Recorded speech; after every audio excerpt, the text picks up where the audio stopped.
Sometime in April 2020, my son reported to me that 2 boys happened to be our direct neighbors. We are raping him. This rape incident has made him to be, isolated from people. We don't know what was happening with him, unless when he disclosed that these are the certain issues that is happening with him.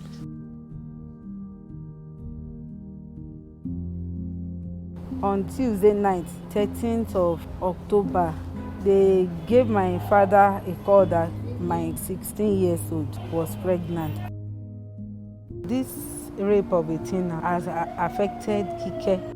Most times she cries a lot in the room. Now her BP is on the high side, 135, 140.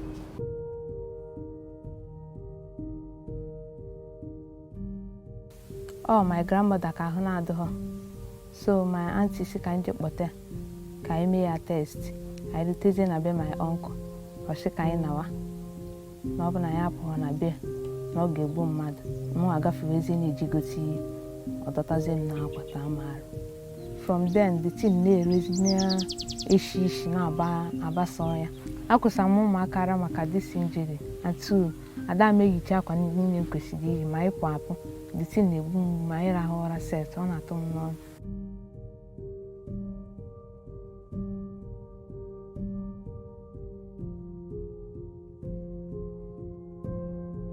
We cannot have sustainable development without taking that particular issue of sexual and gender-based violence in Nigeria very, very seriously. And that is why we work with the British Council through a program that we call ROLAC. And combined, this is really a flagship engagement in Nigeria, putting the priority of fighting sexual and gender-based violence at the very top of the agenda.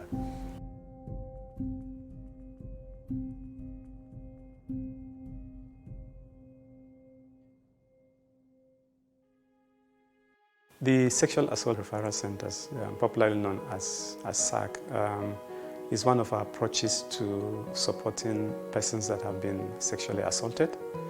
And basically, the reason for doing that is that we recognize that sexual assault, has a number of different numbers of impact. It is a medical issue, so health impact. It is a justice issue, it's a crime. It also requires some counselling because it affects the psychology of the person involved. So the approach is to bring in different experts who can support the victim on these issues that I've mentioned. When a survivor presents himself or herself to the center, they come in here very, very traumatized. Depending on the state in which the client is, the first thing we want to do is an emergency medical attention, because some of them may need to be taken to the theater immediately, and when they are out of the theater, then the counselor can counsel. So you have to keep them until they are relaxed and they are willing to be accessed by the medical team and given medical attention. When we got to the Salamat Center, they started cross-examining him. Quickly and immediately, they took his blood, they offered us the services, and we are even given the medication. And I've not spent a single kobo. And time to time, they used to call me to hear about his status. Since na-abịa nke ndị wako ihe dị iche bịa, na-abịakwa ha ndị wako ha na-enye m ego treatment, sometimes ego transport anyị bịa ndị wako na-enye anyị were ana. The first day that we came to Mirabel Center, that was on the 14th of October. The way they talked to us, I was much relieved. We did registration, the counselor, they did HIV tests, hepatitis and all that, all free of charge. Since the first time Kike Lomo has been cancelled here, there is a huge change. Now, Kike started going back to school. She was not feeling somehow. That crying of a teen has stopped. Mirabel Center is really amazing now, because if not for them, I don't think I can get any justice. Just imagine, of all the, I think, nearly 16,000 victims that have been treated already or welcomed in SARCs around the country, 80% of them are under the age of 18 and 60% of them are under the age of 14 even.